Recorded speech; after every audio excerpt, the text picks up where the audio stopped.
Dr. Neelu will be presenting the case today, and along with Dr. Ananya Malik. And mentor Yes, is sir. Dr. Ajay Kumar, Professor of Pediatrics at Safdarjung Hospital and Bardhaman Mahavir Medical College. And the lead discussant today are Dr. Praveen Kumar from AIMS Jodhpur and Dr. Anvesh Reddy. He is trained in pediatric pulmonology from PGI Chandigarh, and as of now he is practicing in Hyderabad. So we have a mix of a very young blood and trained at a very appropriate place, and seasoned discussant like Dr. Praveen, and a very seasoned mentor, Dr. Ajay. So now I'll request Dr. Neelu to start with the presentation. Thank you so much, sir. I am Dr. Neelu Gupta. Today, I'll be presenting this interesting case along with my colleague, Dr. Ananya, and my mentor is Dr. Ajay, sir. We are presenting the interesting case of anemia, thinking beyond the usual. Uh, uh, there is a case of 3-year-old male child who is hailing from Firozabad, UP. The informant is mother and she is reliable. The chief complaints were first is a progressive pallor since last 1 year, fever since last 4 days, difficulty in breathing since last 4 days. Child was a referred case from tertiary care hospital with 2 previous hospitalization with similar complaints and multiple history of blood transfusions. History of presenting illness. First is progressive pallor, which was insidious in onset, progressive in nature. An intermittent course of yellowish discoloration of eyes was present, which was associated with decreased play activity, difficulty in breathing, initially on exertion and now progressed to breathlessness even at rest. This progressive pallor was also associated with swelling over body, started with lower limbs, which progressed to face, upper limb, and then abdomen. History of pica was also present. Second complaint was difficulty in breathing, which was aggravated by lying down posture and getting on walking even on small distance, not associated with noisy breathing, cough, bluish discoloration of limbs. Third complaint was fever, which was low grade, documented up to 100.6 Fahrenheit, not associated with any rash, chills, or rigor, relieved on medication, not associated with any diurnal variation. The associated history are no history of any squatting, spell-like episodes like acute onset crying, irritability, cold peripheries, fainting episode. No history of any sucrase suck cycle, feeding diaphoresis, any recurrent chest infection, ruling out serious causes. No history of any chest pain, chronic cough, noisy breathing, chest indrawing, as per attendant. No history of any bleeding manifestation, altered sensorium, abnormal body movement. No history of any worms in stool, TB contact.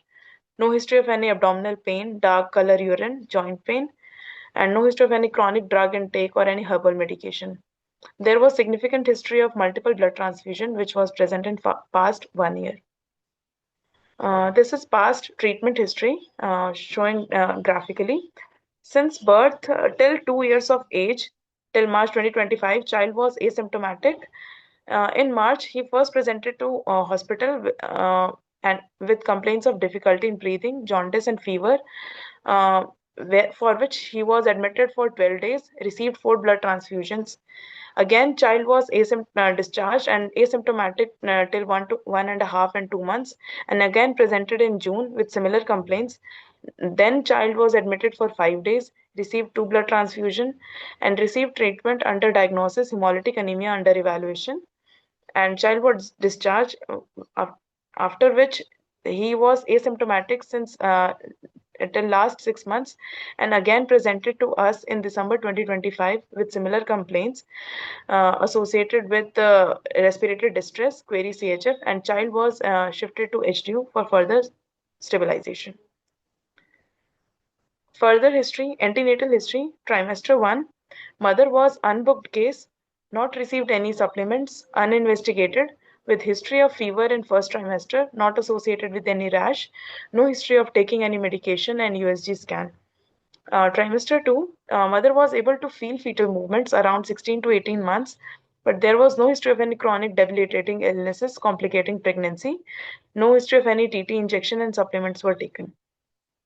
Trimester 3, able to feel fetal movement, no history of vaginal leakage or bleeding, or any foul smelling discharge, pain abdomen, or fever. Birth history, child was singleton, term, normal vaginal delivery at home, cried immediately after birth weight was not known, and no history of NICU stay was documented. Developmental history, milestones were achieved as per age. Immunization history, last vaccine received at 1.5 months of age and BCG scar was present. Family history, third degree consanguineous marriage was present. No history of similar complaints or chronic illnesses in family or sibling death were reported. No history of any blood transfusion in any sibling or any family member. No history of TB contact or any chronic illness. Dietary history, not exclusively breastfed, on predominantly bottle fed with cow milk with complementary feeds. On 24-hour recall method, the calorie deficit was 35% and protein deficit was 20%. This is the pedigree analysis, which showing 3-degree analysis for this child. On further examination, on vital assessment, temperature was 100.6 Fahrenheit, pulses was 160 per minute, regular in rhythm. Respiratory rate was 48 per minute, which was increased for this age. SpO2 was 96% on room air. Extremities were warm. CRT was less than 3 seconds. And BP was 100 by 68 mmHg, which lies between 5th to 50th centile for this age.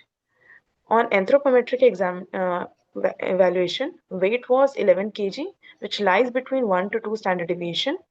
Length was documented 87.5 centimeter, which again lies between -1 to -2 standard deviation. MUAC was 12 centimeter. Head circumference was 46 centimeter, which lies between -1 to -2 standard deviation. On general physical examination, severe pallor was present, edema was there, periorbital Dr. puffiness Neelu, along. Hanji sir. let's go back to the summary part. Summary part, yes.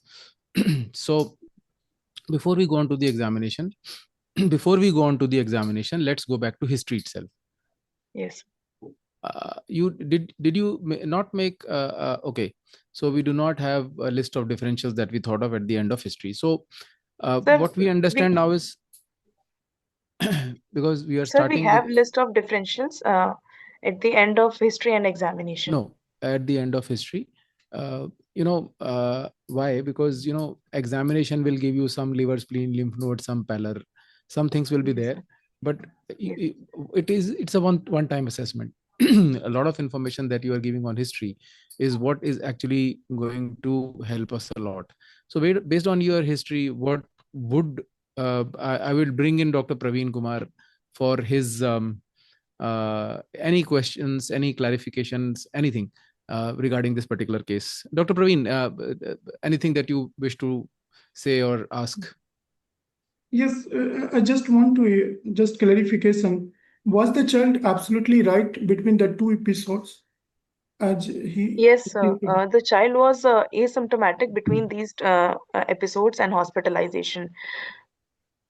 Mm, But you have mentioned the breathing difficulty and fever is last 4 days only. But if we see your chart, this difficulty in breathing is on and off since the along with the anemia since the onset. If you see that Yes, every sir. times not only anemia but also associated with the difficulty in breathing along with anemia and jaundice. So it Yes, is an sir. intermittent phenomena. But in presenting complaint, you have presented the fever and breathing difficulties of 4 days. So this is just a contrast. Okay. So now I understand that from 1 year of age, this child has recurrent episode of the anemia, difficulty in feeder and fever. And after blood transfusion, what you have presented it is normalized. It is right? Yes, sir. Yes, sir. Okay. So does the child have any other finding, systemic finding like any skin lesions, any hairs, or any other evidence of any protein energy malnutrition, in fact? Sir, on the basis of sir history, so there So was a history of say fever we are was still present. so Or Dr. Praveen, because we'll be discussing examination later on, so they are sticking to whatever they okay, could get one on more history. question. any history of the cow milk feedings in a dietary history? I'm not clear. Yes, sir. Yes, sir. The child was predominantly on cow milk feeding, sir, with Okay. bottle feeding, along Okay. with complementary feeds. Okay. He That's was not welcome, actually. exclusively breastfed. Okay. So what we have now is a 3-year-old male child with 1 year long history of pallor. And it Yes. seems more like episodes where you have these episodes and child becomes normal. So in Yes, sir. that sense, you would probably like to differentiate it from somebody who has a cause for a persistent kind of distress. So these episodes, we need to look for an answer. Why would somebody have these episodes of pallor and requiring a blood transfusion? That divides your differentials into two big groups. There could be one Yes. group where you have persistent pallor and persistent distress and persistent symptoms. But in one group, you can have episodic pallor, episodic distress. You have a different set of differentials for that. So, Dr. Anvesh, anything that you wish to comment on or ask the presenter? Yes, sir. In the history, there is like a, history of breathlessness. I just want to know whether breathlessness is because of anemia or it is because of involvement of respiratory system, and how are we going to differentiate the difference based on our history? So, Dr. Nilu, what essentially Dr. Anvesh wants to know is that this distress, there could be a lot of causes for distress, right? From respiratory causes to cardiac causes to hemolytic, like Yes. severe pallor. So, based on your history assessment of history, what do you think is the cause of that distress? Am I right, Dr. Anvesh? Yes, sir. Yes, sir. Yes, sir. Sir, And the other distress. question is like, so the child had 2 episodes or 3 episodes of severe pallor, and pallor is so severe that he required blood transfusion, and there is a history of heart failure based upon our history. So from where did the child was losing the blood? Just I wanted to clarify whether there was any history of hemoptysis or any history of malina that was not mentioned. Sir, there was no history of any bleeding manifestation from any other site. Uh, Only the yellowish discoloration was said by mother. Also, the difficulty in breathing was associated with pallor, and it was mostly aggravated by lying down posture, not associated with any respiratory complaints like noisy breathing, cough, or any cardiac complaints like bluish discoloration of limbs or any suck cycles or any feeding diaphoresis. It was gradually progressive. Initially was on sir exertion, and now it was present even at rest. The history of yellow discoloration. So it essentially means there is jaundice. So you need to ask whether it was like is it predominantly unconjugated or conjugated? Because in conjugated it could be either hepatic or obstructive, and you need to ask the history about passage of Clay stools. And whereas in case of like unconjugated, it will be predominantly like it is like unconjugated, which is excreted in urine. So I just wanted to ask Yes, sir. ruled out Sir, or not. bleeding manifestation. Sir, there was no history of any black color stool or any hemoptysis. Only the complaint was yellowish discoloration associated with these symptoms intermittently. Okay. So what we have essentially is episodes. Yes, sir. So which means what it takes us away from is a cause of a chronic persistent pallor or distress. What we have here is suddenness. And the suddenness would say probably there is some kind of a blood loss from somewhere, which Dr. Anvesh is trying to find out. That did you find a clue on history, like some loss from somewhere, or it could be something like hemolysis, which probably can explain this jaundice also. The child Yes, has sir. episodes of pallor and jaundice, which means whatever is there is still there in the system, so it manifests as jaundice. So hemolysis is something that probably would come to our mind rather than even loss outside like GI or any other loss would not result in this. And the causes of malabsorption, they will not have this jaundice and these sudden episodes usually. uh, Things like celiac and all can also result in some pallor and even episodes, combination of both. But then, in that sense, did he have any features of malabsorption, recurrent stools? Did you talk about that? Sir, there was no history of any loose stool or abdominal pain or any dark color urine. Because there is one particular entity where you can have pallor, which is there because the hemoglobin is produced less, and then you can have sudden falls because there is bleed also. So that is known. So Yes. I think as of now, if we proceed, it looks more like some kind of a hemolysis happening somewhere, given this episodic pallor and jaundice. And with the distress, Dr. Anvesh was trying to ask is he bleeding in lungs? When you said that there is a pallor sudden and there is a distress. So we are trying to see, is this distress because of CHF or is distress because of pulmonary bleeding? So that if you Yes, sir. can get from your history, because if it is a part of generalized edema and distress, and so that probably is CHF, but if for example, if the edema is not significant, then it could still be a pulmonary bleed The only. pulmonary cause. Yes, sir. So there was a history of swelling over the body, which was started initially from Each lower limb, time, and each episode. yes, sir. In each, the swelling was noticed by mother from the second episode of hospitalization. In first So in episode the of initial episodes, hospitalization, when he required almost 4 transfusions, he did not have those swellings. no, sir, the mother did Now not that notice that is a swelling in the first episode. very important piece of information. If the child had severe distress without severe edema, then probably the problem is in lungs. Am I right, Dr. Anvesh, Dr. Praveen? Yes, sir. Yeah, I agree. So that thing that in an episode he did not have edema and a sarca and he had distress, probably he's bleeding in lungs. That's one way of looking at it on history. So Dr. Praveen and Dr. Anvesh, any questions? Otherwise, we proceed for the examination. No, I have no question for the question. Please go to the Okay, I think they will have a differentials at the end of examination. We will first look at examination then. Okay, sir. Now I will proceed with the general physical examination. On GP, pallor was present, edema was present over the periorbital puffiness and lower limb swelling. Clubbing was present, grade 2. Icterus was also present over sclera. No cyanosis and lymphadenopathy was appreciated. Hemolytic phases in form of depressed nasal bridge was appreciated in this picture. No hyperpigmented knuckles and no spinal deformity was documented. On systemic examination, CVS on inspection, impulse present below nipple just lateral to left MCL. On palpation, apex beat present at fifth intercostal space over left MCL, no palpable heave or thrill. On auscultation, S1, S2 heart sound were present, no murmur was appreciated. On per abdominal examination, the abdomen was distended, umbilicus was central, no venous prominence, scar marks or hernial style bulge. On palpation, soft, non-tender, distended, liver was 5 cm below right costal margin, soft, regular, smooth margins with span of 9 cm. Spleen was not palpable, and bowel sound was present. On respiratory examination, on inspection, normal chest shape was there. Bilateral symmetrical chest rise was present. On palpation, trachea was in midline. Normal tactile fremitus was noted.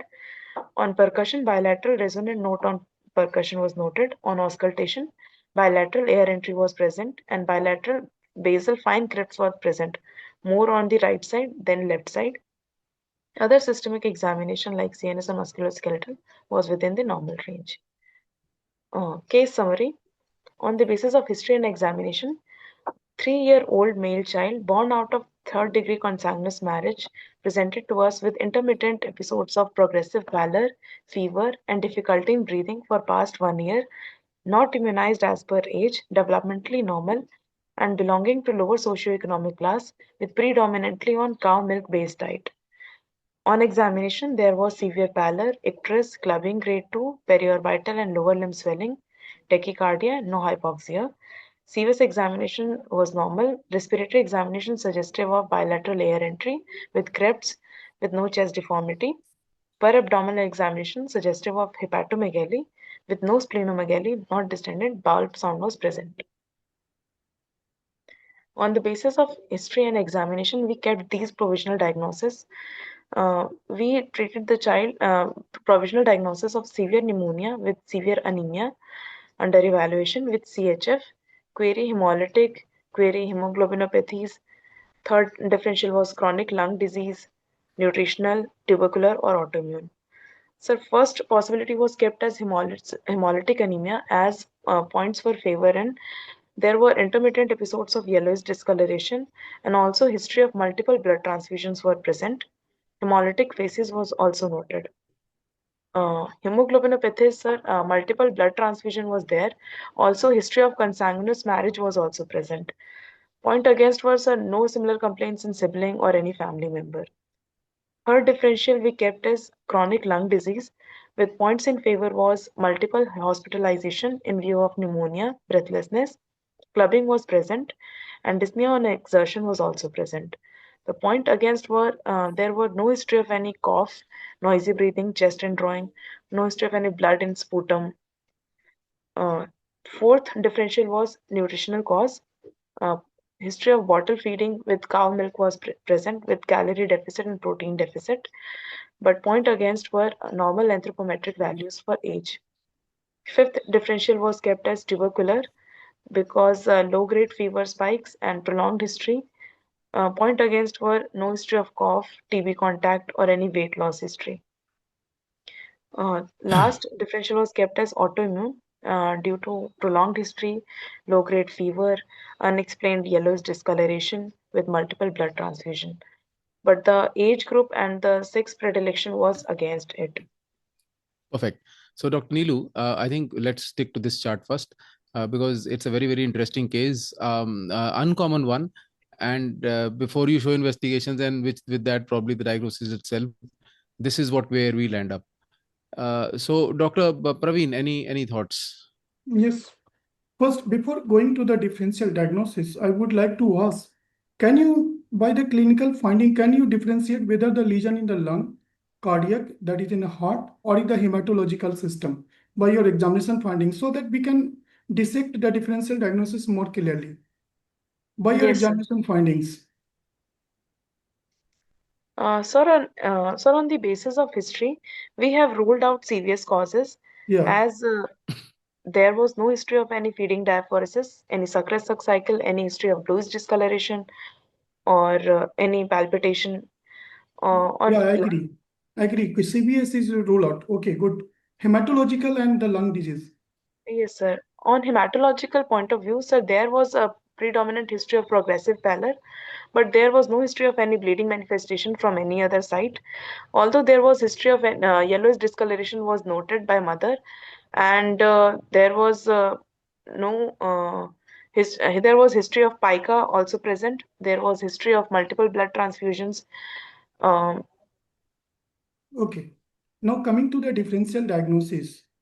Though you have put it so much differential diagnosis, but I do not agree with the hemolytic and hemoglobinopathy should be the first differential diagnosis because by these two you cannot explore, you cannot explain the clubbing. How will you, in which hemolytic disease you will find a clubbing? So it cannot be explained by the hemolytic disease or hemoglobinopathy. Similarly, nutritional may be the cause, but just a nutritional may be secondary one to the underlying disease. Just nutritional cannot explain everything, like the breathing difficulty and clubbing, especially. yes, Again, tubercular, though the low grade, but there is a episodic episode. In tuberculosis, you would have the persistent findings. Without treatment, why the child will improve just with the blood transfusion if it is a tuberculosis.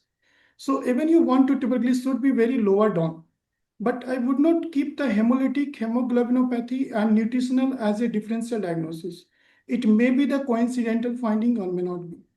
If you want to keep, I would want to such infections which can cause the both system involvement, liver as well as the lung, like the CMV infection, which can include both the lung as well as the hepatoreticular system, which can cause the jaundice, hemolytic anemia as well as. But again, it will not cause the episodic episode. So yes, sir. chronic lung disease and the autoimmune, though I think this is the maybe the based on the given clinical findings, symptom and examination, I think these two are the more appropriate differential diagnosis for me. Yes, Over sir. to you, Dr. Kamal, and over to you, Dr. Thank you, Dr. Praveen. Dr. Anvesh, any your thoughts on this? Yes, sir, I agree with Dr. Praveen, sir. The first difference should be autoimmune. Provided on examination, there was no splenomegaly. So essentially, there is no intravascular hemolysis. In case of like intravascular hemolysis or extravascular, there has to be splenomegaly. So reticular endothelial system is not the cause of hemolysis. And there is on the history also, there's no Malina. There was no episode of blood. I mean, there's no history of Malina. So even JAT was out. So only system where the child is possible bleeding has to be respiratory system. So it could be, there was like chronic lung disease. He has mentioned it as third differential, but it's like a broad term. So he could have like like either pulmonary hemocentrosis or diffuse cellular hemorrhage. That could have been like the first possibility, and the second possibility could have been autoimmune. Okay, so Dr. Nesh, how would you explain jaundice? Would there be jaundice when he's bleeding in lungs? Somebody So said, can you please repeat the splenomegaly point? Okay, so let's come to this. There are 2-3 things. One, a child has pallor, and episodically it becomes so severe that he requires multiple transfusion. There's something severely happening. So he's probably bleeding somewhere, or there's some hemolysis happening. If you look at history, that there were episodes where it happened without any CHF, features of CHF like in the Sarka, we would say that there is bleed in lungs. But when you bleed in lungs, probably you will not have a jaundice, but jaundice is there always. So either to say that it will not be hemolysis will be difficult. But yes, hemolytic hemoglobinopathies, they would usually have a big spleen. A child not to have spleen and have some hemoglobinopathies or hemolytic it seems a bit less likely. So given by that thing that absence of spleen will take you away from hemolytic hemoglobinopathies, presence of jaundice, it makes it difficult for us to say with conviction that it has to be pulmonary only. Probably it's a combination of both or whatever, but we cannot definitely rule out hemolysis in this situation. Yes, Dr. Anvesh. Sir, I agree. Presence of like jaundice, but it was not persistent. Mother has observed in one episode out of I think 3 episodes. So even mother was What they initial. say is that in each episode he used to have jaundice. Is it, Dr. Neelu? Yes, sir. Okay, so Yellowish in each discoloration episode, was in each episode, okay, and also in sir, hemolytic. in India, sometimes parent would say कि बच्चा पीला लगता है. What they mean is pallor, not jaundice. Pallor. So sometimes we need to get into that history, because some of the patients say ना कि वो बिल्कुल पीला हो जाता है. वो what they mean is actually pallor and not jaundice. So I'm sure you would have asked on history, and there is no doubt about it. But it was jaundice, right? Yes, Sir, sir. Yes, sir, sir. in jaundice, there either if it is hemolytic jaundice, at least there has to be 1 or 2 episodes of like high colored passage of high colored urine. But even that history was not forthcoming. There was no Okay, history Dr. of Rilu, Dr. Anvesh's question. Do you think, did we ask specifically any yellowish urine? Yes, sir. Dark color urine I have asked for hematuria, and also for No, passage there are of two black things. colored One stool. is, when you have a conjugated kind of hyperbole, it comes in urine. Or if he bleeds in urine, that's a different story. Then it's a Yes, different thing. yes, sir. So there was no history of dark colored urine. Okay, tell me, you say cow milk. Cow milk. Can cow milk allergy like Heiner's, can it explain some of this? Can it bleed in Sir, lung? sir, Can there be cow milk allergy. somebody is taking Yes, cow sir. milk and he has these manifestations? Can it be cow milk causing, say, pulmonary bleed? Is it known? Sir, I'm not very much aware of this, sir. Okay, so a cow milk allergy can also cause pulmonary bleed. Yes, But yes, cow milk also. but then what? You would not have a normal anthro there. It also results in kind of a malabsorption kind of a picture where you have GI symptoms also. That takes you away. Tubercular, I would say it would be a bit far-fetched at this point of time. For TB to have a 1 year pallor and all those things will be a bit far-fetched. So what we would say is that we're still not very clear, but definitely something is happening in lungs, given by the fact that this without CHF you are having those episodes of distress. So there is something happening in lungs, and there is something happening in in hemolytic. Some hemolysis is also happening. So it's a combination of. So you have to think of a disease where you can have a combination of these both. So Yes. many autoimmune diseases can, even in celiac, you can have decreased production of this. You can have pulmonary bleed. In celiac, you can have pulmonary bleed called Lane-Hamilton syndrome. In Heiner, you can have pulmonary bleed and you can have malabsorption. But in both of these, you will have a child who is not growing well. But here, the anthropometry is normal. Yes, sir. Okay. So this is our take. Dr. Praveen, anything? I would suggest here it would be better to keep as a provisional diagnosis as a pulmonary hemorrhage, And in that category, you can put the different differential diagnosis, like maybe it is autoimmune, maybe IPH, maybe other vasculitis, maybe Hiner cow milk related allergy. So that the basically Yes. you can put like that as well. So yes, in that way, This is just my thought autoimmune process. is a big basket that way. Yeah. So what Dr. Praveen is trying to say, when you say autoimmune, a lot of things that you have said above will come into that autoimmune picture. Yes. Because lungs and hematology both are affected. So in that sense, autoimmune is something that comes very narrow to what you are trying to say. Dr. Anvesh? Yes, sir. I agree with Praveen, sir. Perfect. So let's proceed, Dr. Neelu. And I think Dr. Manali, as the point about splenomegaly, I think it's clearer now.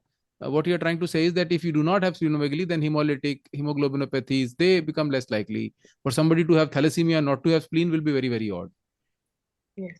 Okay, let's proceed, Dr. Neelu. Okay. Further course in SGH, after receiving the child in H2, initial stabilization was done and child was treated with provisional diagnosis of this same. Further workup was planned. Initial investigation suggestive of HP was 1.4 at the day of admission. Platelet count were 2.8 lakhs. TLC was 9100. SGOT and SGPT was raised, and total bill and direct bill was 0.8 and direct bill was 0.39. On the child was then received blood transfusion.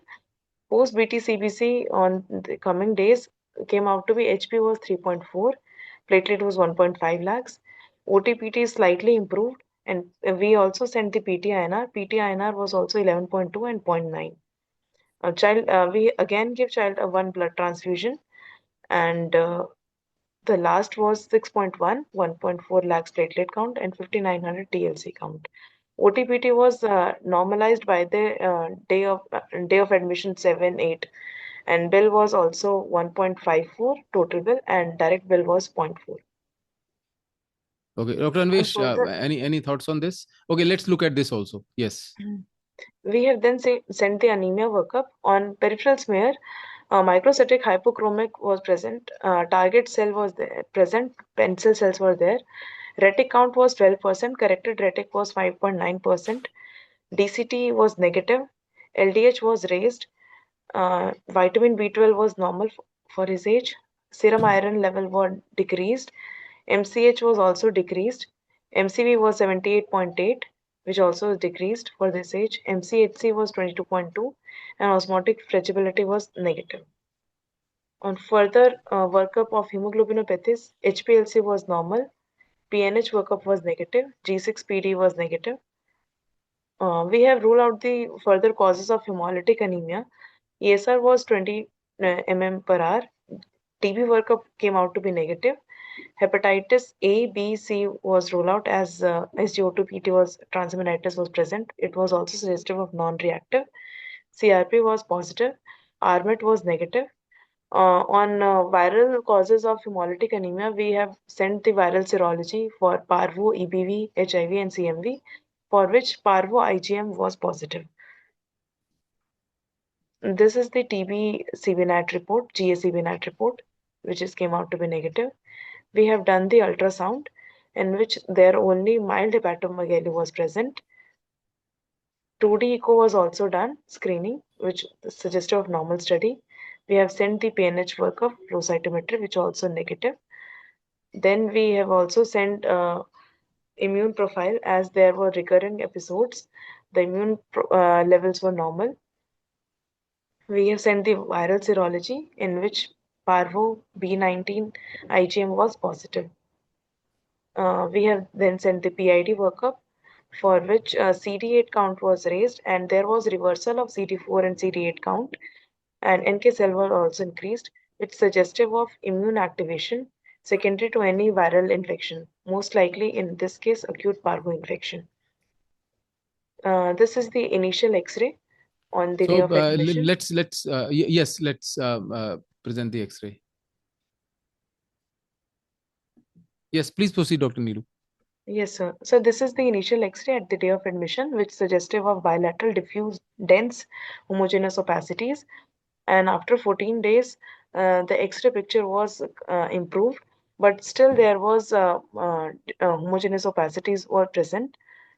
Uh, Further Let's course, wait. Let's wait on this radiograph, and let us discuss the investigation that you have shown till now. So what we have is, I think, two three things that we have: microcytic hypochromic kind of a picture. We have transaminitis. If we start from slide 1, yes, we have transaminitis in addition to anemia. Transaminitis without any raised hyperbill. Platelet is more or less fine. So transaminitis comes in, and next move on. And then microcytic hypochromic, move on. HPLC, everything normal. Yes, yes. Parvo positive, Parvo IgM positive. Okay, that is one. Please move on. PB negative, fine, fine. 2D echo normal. PNH negative, yes, yes. Okay, the Parvo B positive, yes. This is normal, fine. So now, at this point, Dr. Praveen, any comments? Yes, I have a confusion. Seeing the blood report, it is showing one side iron deficiency anemia. On other side, due to the raised reticulocytes count, it is showing the hemolytic anemia. But you see the bilirubin, it is totally normal. Totally normal. So it is a very, so one side it is showing the picture of hemolytic anemia, reticulocyte count is so high, but the bilirubin is totally normal. And what you were pointing earlier, why there is a lung bleeding, why it is bilirubin, it is really jaundice or the pallor, which is presenting as a yellow discoloration, which is very common in our practice also. So this is very in contrast. One side is showing the picture of the hemolytic anemia, but the bilirubin is totally normal. It cannot be explained. Again, parvovirus cannot explain all the picture of here because it can cause the just red cell aplasia or hemolytic anemia, but it cannot explain the other part, clubbing and the respiratory breathing, right? If I see on the X-ray, this is a very characteristic picture of the, if you see it is not homogeneous, it is actually, if you see very clearly, it is a reticuloendothelial, reticulonodular shadow. If you see, there are coalesces on the right side end. And if you see the upper part, upper zone and the lower zone is relatively clear.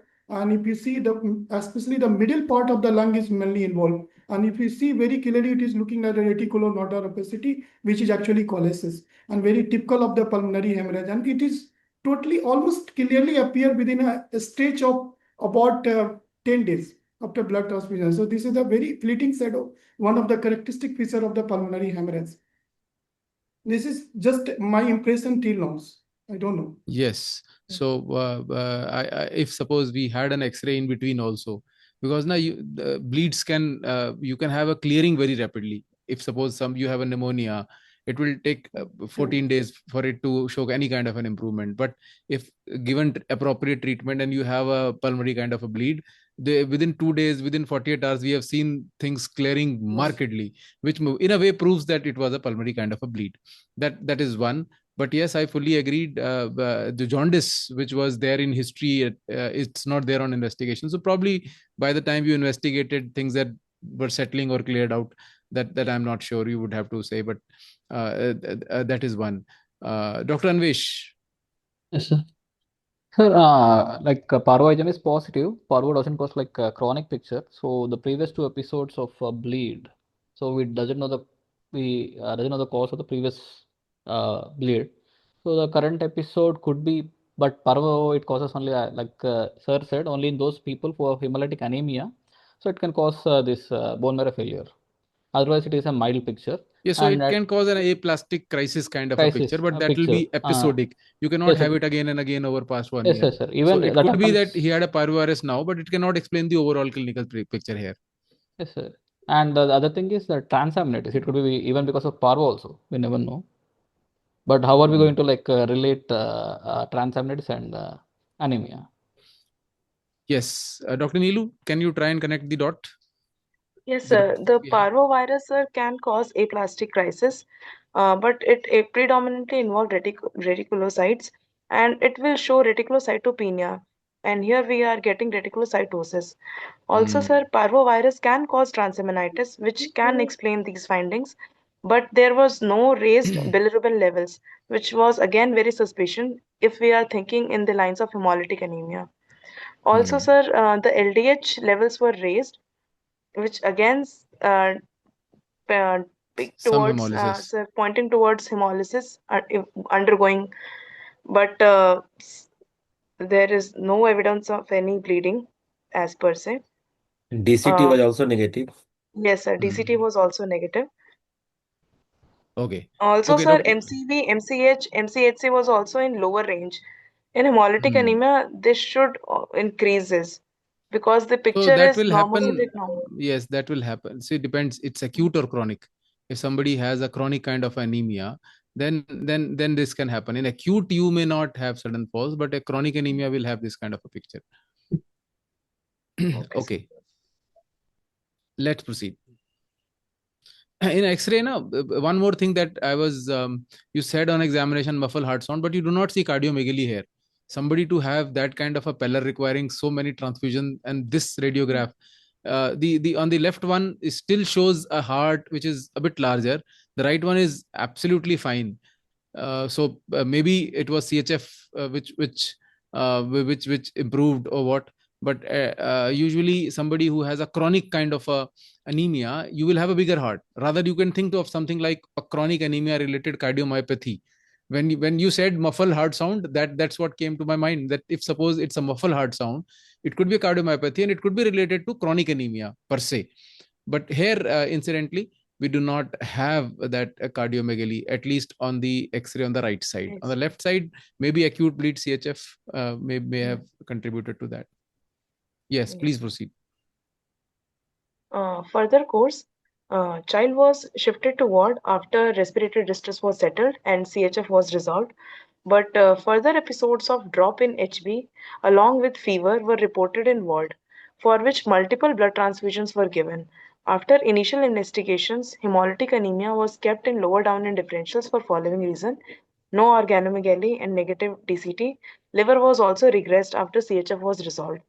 So, severe pneumonia was treated, child was afebrile, X-ray changes was improving and suggestive of improvement in bilateral diffuse homogeneous opacities. Since hemolytic hemoglobinopathies and nutritional workup came out to be non-conclusive, we revisited the history again. Child has recurrent sudden fall in HB with difficulty in breathing and fever, requiring multiple blood transfusion along with clubbing. So it more pointed towards chronic lung pathology. So we planned for CT chest and bronchoalveolar lavage to rule out any chronic lung related pathology. On CT, bilateral diffuse patchy and confluent ground glass opacities with in mediastinum with bilateral hilar lymphadenopathy with dilated main pulmonary artery was present. In this diagram, we can show bilateral diffuse GGOs over the First, areas. can you show the mediastinal window? Yes, and if you can enlarge.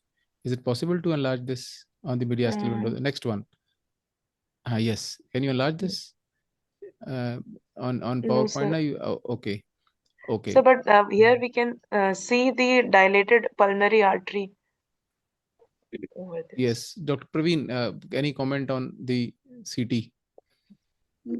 I CT scan. I cannot able to see the Yes, lung we window will and not. mediastinal window. I cannot comment on that. What strikes me and this CT was lymphadenopathy, bilateral hilar lymphadenopathy. That is not expected in any of these differential that we thought of. Why would somebody have a? What was the size of lymphadenopathy, Yeah, but Dr. need to Nilu? size. A small lymph node can be detected, but Actually, the image that if you look at it now, it is not a small lymph node. It is a big one. Then it is big one, big one. It's on the imaging. It is. So what is the size written, Dr. Nilu?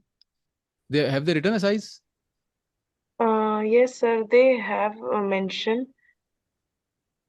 If you can see the size, fine. Otherwise, just 16 millimeters. So 16 millimeters is big. Big, yeah. In a 3-year-old child. Whether it is a necrotic, non-necrotic, had they commented necrotic, non-necrotic lymph node? Sir, non-necrotic. They have not mentioned the necrosis. Okay. So let's proceed. Yes. So what we see here is Dr. Kamal, can I read? Yes, yes, yes, yes. Yeah. I have opened my WhatsApp, है ना? This is multiple homogeneous enhancing and large lymph nodes are seen Well, involving the bilateral paratracheal pararotic bilateral hilar region with a few showing conglomeration. The largest lymph node measures approximately 16 mm in the right paratracheal region. Lungs, patchy and confluent area of ground glass opacity are seen diffusely involving all lobes bilaterally, mosaic attenuation marked in bilateral lung parenchyma. A single layer of variable size subpleural cyst is seen involving the anterior and inferior lingular segment of the left upper lobe. is cracking. Uh, So what we understand, sir, is that you have a diffuse lung disease. yeah, That yeah, there is yeah. no doubt about it. It's a That, diffuse lung disease, yes, and yes. whatever we were thinking till now, this so many lymph nodes which are Yes, conglomerate, yes. that sudden, it's very significant. Unusual. anticlimax ho gaya, Yes. है ना? But I would still say, if we should go back into the history and look whether has a child has received any kind of immunocompromising therapy, which is possible. In over 1 year, somebody may have given steroids to this child, which in a way can set the stage for him to develop TB over and above whatever he had.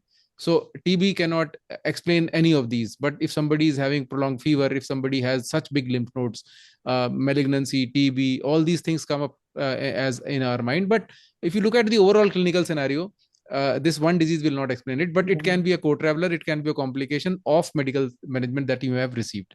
So, Dr. Anvesh, any thoughts on this? So Is it the TB or not to be? conglomerate lymphadenopathy, hilar, and there are areas of like like there is contrast enhancement also. So it would go with TB, but the presence of alveolar opacities doesn't is not a TB picture. Yes. So overall picture is, Dr. Praveen, your take. Yeah, overall picture not matching with the tuberculosis, but tuberculosis may happen at any time. And this lymph Yes. node at this point, so much blood transfusion, we need to rule out retrovirus at this point of time. Yes. Because so much blood transfusion has received.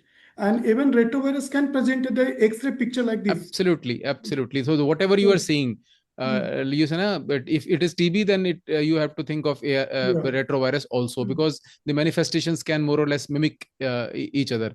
So retrovirus and TB as a complication of whatever there was. So it will not be the primary disease, but it can happen as a complication for a child who has received so many transfusions.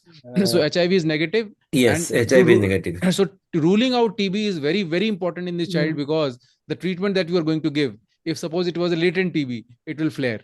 So to rule out TB in every way possible, and then think of possibilities, we'll have to see. So what was the MANTU here?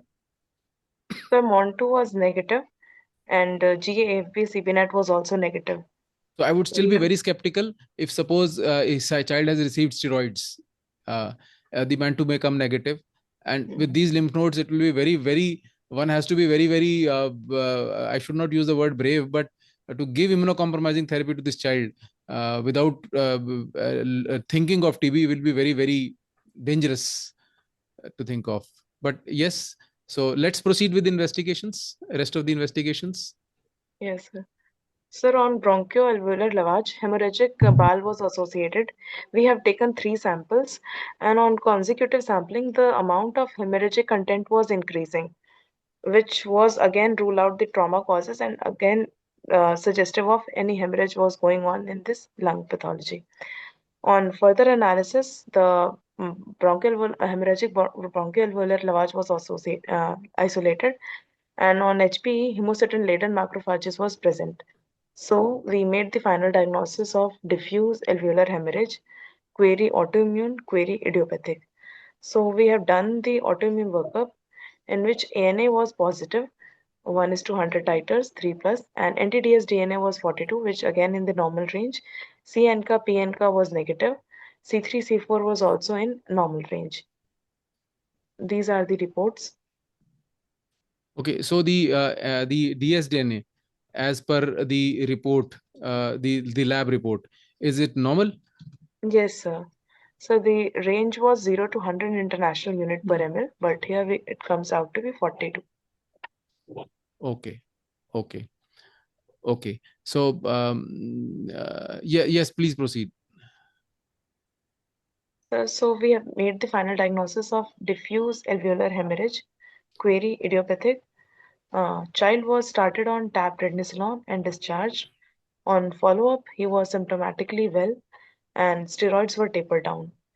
We have looked into Okay, so I similar. think with the diagnosis that you have made, let us discuss that. Dr. Anvesh, do you think you would keep this diagnosis or you would differ?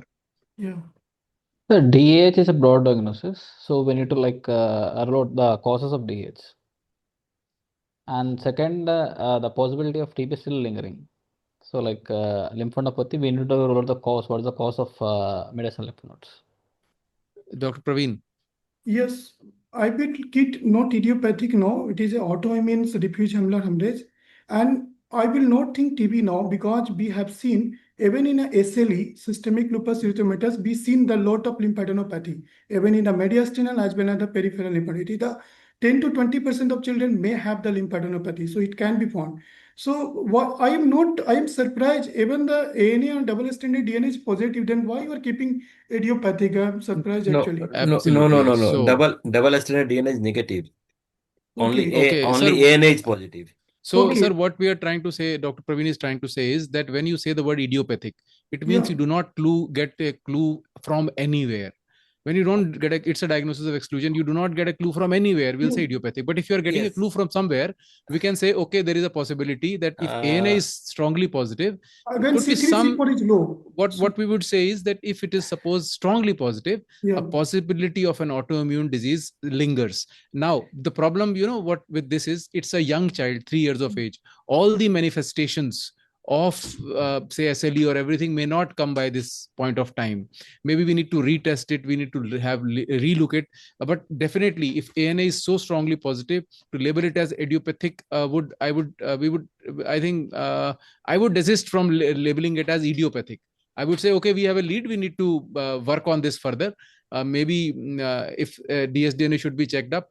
And this important piece of information that Dr. Praveen has said, that in SLE you can have some lymph nodes. That is what we cannot uh, ignore. The point well taken. Actually, we have also discussed in our department, and in the ANA it is strongly positive. So they told me that you repeat this ANA after some time to look for the increasing the Yes. titer. And although they also said that if double extended DNA is negative and Cianca, Pianca, so it is most unlikely that this is autoimmune because 10 to 15% cases ANA was high. Just if you get the finding, but definitely we have to repeat the test after some time to look for the increasing titer. Right? I agree with you. I want to bring an important issue here Mhm. because yes, C3, C4 is low and SAL is a I multi-system think disease. C3, C4 is normal, Dr. Praveen. This is what they've said. Normal, normal, Okay, Normal, normal, 90 normal, normal, years, normal. sorry. normal, Even though normal. it is a normal, we should Hmm. rule out the renal disease. You again go to the hematology because they often coexist SLE and in a children, small children. So you should go for the again the urine routine examination and you should again evaluate for the renal disease. Actually, we have think about the SLE, but that Illur Okay. criteria or something like that, that doesn't fits in this case into No, no, that sir, we criteria. perfectly understand what you Uh, what you're saying, but I would say with one particular lead, idiopathic will be difficult. And Yes. before you label okay, idiopathic, you have to okay. think of other Rule things out. also. For example, even I would say go for a good pastures anti-GBM antibodies. Go Yes, for a yes. urine microscopy again. You may miss Yeah. it once. The catch here is it's a 3-year-old child. The disease is yet to evolve. So beat SLE, beat anything else, this could be a first manifestation of that particular disease. And over Okay. time, the story will unfold. So when you have a 3-year-old child, all these differentials can evolve over time. You may not have all the manifestation at this point of time. Maybe we can repeat this dsDNA or the ANA. If it persistently comes out to be positive, then we have to look for that. But again, I would say in Yeah. all of these diseases, you will have to Yeah. start some kind of immunosuppressive therapy. You have made an effort, but at the same time, closely monitor this child. They can have manifestations of TB once you start immunocompromising therapy. If you do Okay. not have any lead, fine, but these to be monitored. With these being lymph nodes, I'm not very sure, Dr. Praveen, can you have such big lymph nodes in SLE? See, Yeah. presence of lymph nodes is different from such big lymph nodes. 16 Yeah. millimeters in this child is big. Otherwise, they would say 8 mm is also a lymph node. Yeah, I have Significant seen, one. we have a case with the SLE, we are having so much of lymphadenopathy, even mediastinal as well as peripheral lymph, we are also confused. And here So- by SLE, you can also can explain the hemolytic anemia, which is coming in the Yes. picture, like the reticulocytosis is very high. Absolutely. And I know I have published 3 cases of celiac, rather 4. Okay, series of 3 and 1, where celiac were presented as Yeah. pulmonary bleed, and there were no, in one of the children he was anthropometric normal and GI was normal. So maybe TTG can also be done. So idiopathic is when you have done almost everything. Yes. So I think a TTG can be done for the sake of completion of investigation. Anti-GBM antibodies can be looked at. And when, even when suppose you are treating as with steroids, the child should be closely monitored for a new development coming up. Yeah. So we have put query before the idiopathic, right? Yes. Yeah, that's Yes. good. We have already put query before the idiopathic. So, Dr. Anvesh, Yes, sir. any thoughts on this? Yes, sir. It is down the line could be still he could turn out as autoimmune, could be SLE, because there are many case reports which are written that they initially label it as idiopathic. 2 years or 3 years Yes. down the line, there are evidence of like ANA or ANCA being positive. Sorry, not ANA, ANCA being positive, and the diagnosis was changed as pulmonary capillaritis. Yes. So, but now here that issue is, if it is capillaritis, then you are treating capillaritis with immunocompromising therapy. Absolutely agreed. But parvovirus is something that we cannot say no. You have investigation positive, you have sudden falls. So probably in this, at least transaminitis and everything. So probably parvovirus would stay at least in this diagnosis. But the overall picture probably, yes, diffuse alveolar hemorrhage, which still the possibilities are open. But I would still say my hunch says that some kind of an autoimmune disease is there, which probably will unfold over Yeah, time. definitely. And I also, I think, get the answer of this diffuse lymphadenopathy by Dr. Parveen, because I am also thinking about why this Yeah. lymphadenopathy is there. So we have again taking the chance of whether TB is present or not, but Yes. everything goes negative. So maybe from this is maybe a Yeah. clue that maybe SLE is maybe there. And we are planning for doing this autoimmune workup after some time. We are planning. Yeah, definitely. We have discussed in the department and we are planning. That's why I put the query. है ना? And Because do it's auto complete autoimmune panel. Sometimes anti-Smith may be positive, anti-double stranded DNA is negative. So do the okay, complete workup. Then you may get okay, some chance. Again, okay. SL in less than 5 years is very uncommon. You have to Uncommon. look for Yes. the complement effect as well, why it is coming. So you have to do a lot of things. Thank you. So when Shakespeare said to be or not to be, he did not realize in India it will be always be TB or not TB. Yeah. So I think we have had a very good discussion. Suddenly there has been a bombardment of some questions. I think it is Dr. Ananya supporting Neelu well Yes, yes, by writing. because he is also involved in the making this presentation. So should we consider lung biopsy, Yes. Dr. Praveen? Yes, answer is, if you want to make a final diagnosis, answer is yes. But So we have to see the feasibility as well. Will it be an academic kind of an exercise, or will it benefit the patient also? Benefit the patient also. If you prove the capillarity, then a steroid will be not helpful. You have to give more immunotherapy like the cyclophosphamide. So it will also help the patient. Just a Dr. steroid will be Anvesh. not helpful. Yes, Dr. Anvesh, your take. Would you do a lung biopsy? Yes, sir. Lung biopsy is warranted because we can't label it as idiopathic unless we get a lung biopsy done. So in AIMS or PGI, they would do a lung biopsy. But then, you have to assess the risk benefit, both of these Definitely. things. We are very sure that he's bleeding in lungs, by given the sudden loss in hemoglobin, pulmonary presentations, anemia. So loss is not an issue here. If going by what you say, if it is ANA is positive and it is an autoimmune disease, so capillaritis likely will be there. But yes, as the textbook would say, without lung biopsy, you can never be sure whether the capillaritis was there or not. But most of the places these days would treat without a lung biopsy, because it has its own risks, not always easy to do. Definitely. So the treating team has to see the facilities that they have, whether they'll be able to proceed with it, and maybe treating and seeing the response to it is also one way. to evaluate this child. So if possible, should, if not possible, then probably you can monitor the response, and based on that you can take a call your diagnosis. I think it has been a good discussion. Any parting words, Dr. Praveen? Anything? No, it is a very interesting study on the children. As you said, it is a evolving disease. You may not get the all picture at a time. So whatever you saying may be the first manifestation of that thing that you have it seen. may be the first manifestation. The many points are indicated towards that diseases. We have to very open eyes about this. Dr. Anvesh.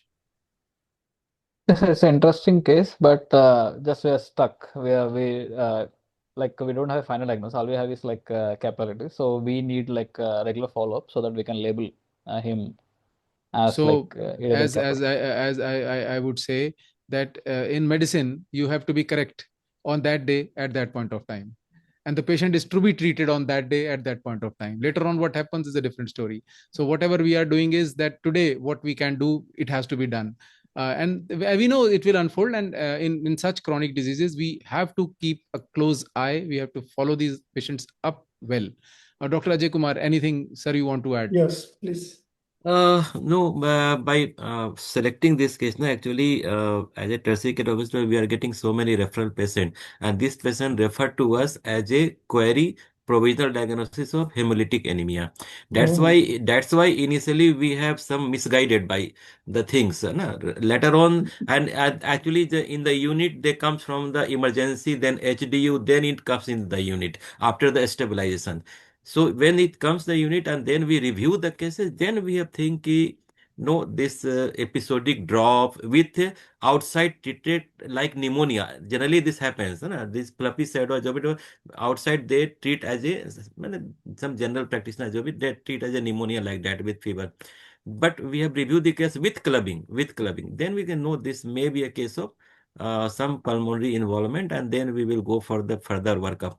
One more case we received a few months back, thalassemia trait referred to us as a thalassemia trait requiring occasional blood transfusion, and ultimately that patient also comes to this diffuse alveolar hemorrhage after investigation. So these things are happening, whether outside in the periphery they are treating as a pneumonia, as a anemia, as a something like that. But when this patient comes to us and we go further re-evaluating the case and further investigation, and then we find that this is a case of pulmonary hemorrhage or diffuse alveolar hemorrhage, what you called it.